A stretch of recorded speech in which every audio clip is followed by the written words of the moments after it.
I'm a Nigerian traveler and YouTuber, and I visited 9 countries across West and East Africa. Here are a few differences and similarities to keep in mind before you travel across the continent. You will be shocked and possibly angry by some of the things I share about your country, but the truth is a lie. Quick disclaimer before we continue. This video is primarily about my experience. I'm talking about the countries I've been to or countries I have friends from. So if your country is not here and data from your country will change the facts, then you know why. And yes, the emphasis is on my experience, so my prejudice is going to be involved. That's impossible to remove, and my truth is always going to remain the same. Some of these trips were made by road and some were by plane, and I'm going to be trying to balance both of them: what it's like traveling by road across West Africa and flying, and what it's like traveling by road across East Africa and flying. Give you a balance of both worlds to make the right decision. So first off, let's talk about languages in East Africa. If you're going to be visiting a country, it's important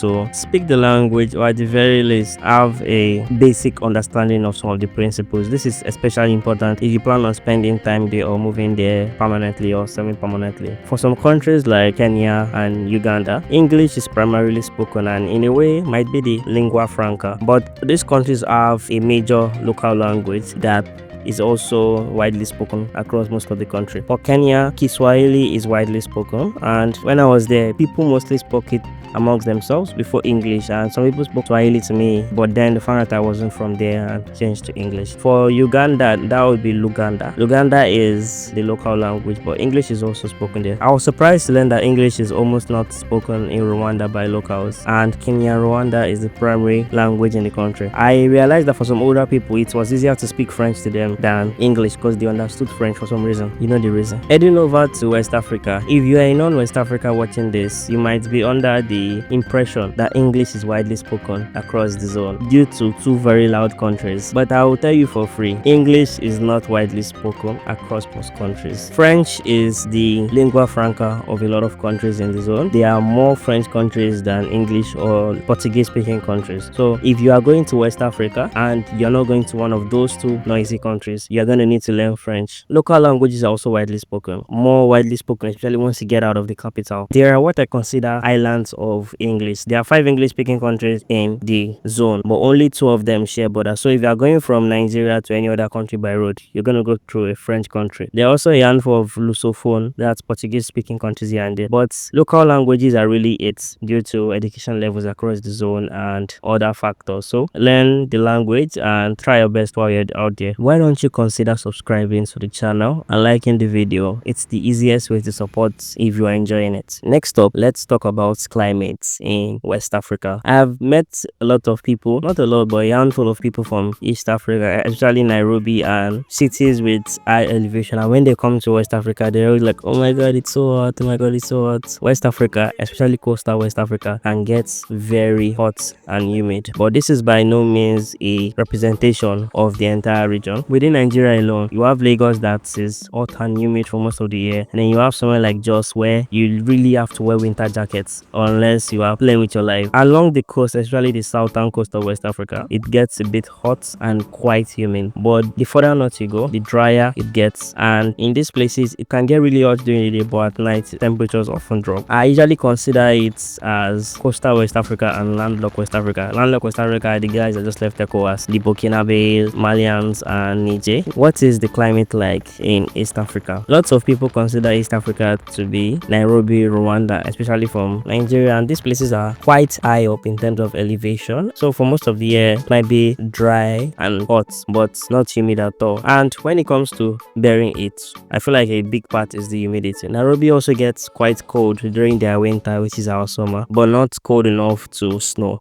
By the coast it's hotter, places like Mombasa, Diani, Dar es Salaam in Tanzania and the likes, it gets hotter by the coast. When you go from Nairobi to somewhere like Kampala by road, you will see the landscape go from what you would traditionally see on Niger Wild to a very lush and green ecosystem, which was a bit of a mind warp for me because I always imagined East Africa to have the stereotypical Niger Wild feel. The next topic is quite touchy and you might not like what you have to hear, but it's one of those things that need to be said. Corruption in East Africa. I am no stranger to corruption, and if you African, I'm sure you are no stranger to. When I traveled across East Africa by road in 2024, Rwanda lived up to the expectations. Everything was as smooth as it could be. As long as you had all the documents, they asked you the right questions, and you were given what you wanted if you qualified for it. I crossed into Uganda with no issues and literally took seconds. How long are you staying in Uganda? Oh, I'm just transiting. Fine, boom, go. But in Kenya, it was quite different. I had heard stories of Nigerian travelers being extorted, and I was extorted at the Kenyan border with Uganda, and it was very funny and unfortunate to see how Ugandans basically just conformed to where they were. When they were with the Rwandans, they were good, but when they were with Kenyans, they were corrupt like them. It was quite unfortunate. I'm not saying all Kenyans are corrupt. I'm just saying some of the people at the borders are not doing the country any favor. Corruption isn't local in Africa. It's surprisingly international, and a lot of these corrupt officials have the same playbook. Maybe they're on the same WhatsApp group. Who knows? When I travel across West Africa, I realized that corruption is institutionalized. There's nothing hidden about it. Everybody knows the price, and there are breakdowns of the price. If I were to call a friend today from Gambia or Guinea and ask him, yo, if I want to cross the border into the neighboring country, how much will it cost me? Visa free, of course. They would say, if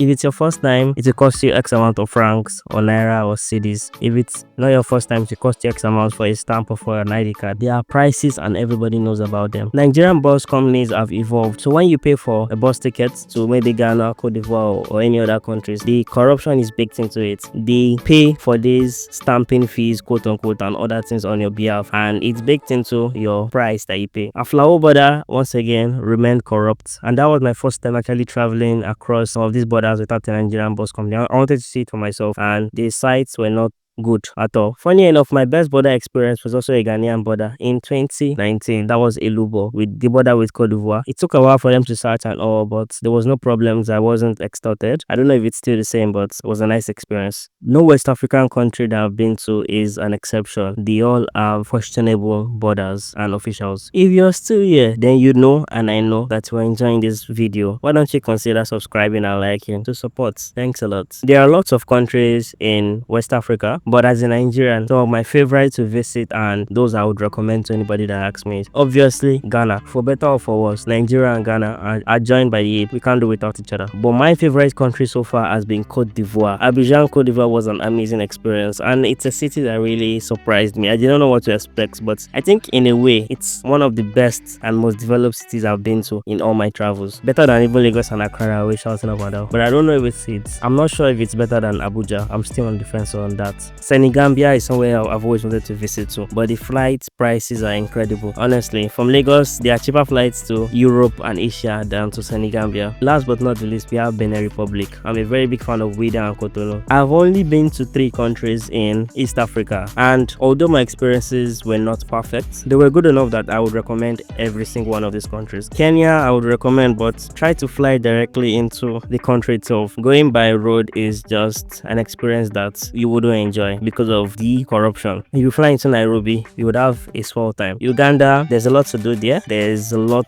that you would enjoy, especially if you like partying. I have heard about Ugandans partying, and these guys party hard. Places like Jinja and Entebbe are known for being chill spots where people and tourists go and have the time of their lives. But my favorite country is Rwanda. Rwanda has everything I need and everything I do not have back home. It's a peaceful city, well run, and quite boring, which is what I need in my life right now. As the video draws to a close, why don't you consider supporting the channel by becoming a member or gifting super thanks? It really helps me as a small YouTuber and starts from as little as $1. Thank you as you do so if you can. Being Nigerian is being judged before you ever get the opportunity to prove yourself. As a Nigerian traveling across Africa, I've had my fair share of prejudice and stereotypes. I always tell everybody that wants to visit or live in another country to be a gracious guest. It doesn't matter if you're going there for 1 week, 1 year, or 1 lifetime. Always be a gracious guest. Avoid illegality. There's no need to contribute towards the stereotype. People already have both positive and negative stereotypes about us that do not really help us as a people. Do not contribute towards it. And one thing I realized is these countries are not required to accommodate your differences or your particular needs. They might help you, but they're not required to go the extra mile. When I went to Rwanda, the meals tasted bland because spicing isn't really a thing, and I was fine with it because if I want to eat spicy food, I'll just go back to my country. I did not go around complaining that, oh, Rwandans do not eat what I want them to eat. Something like that. Be a gracious guest. Don't do anything illegal, and live your best life while you're there. Why don't you click the video on screen right now because I created it with you in mind. Until the next video, your friend from the Ukodo YouTube channel wishes you love, peace and prosperity.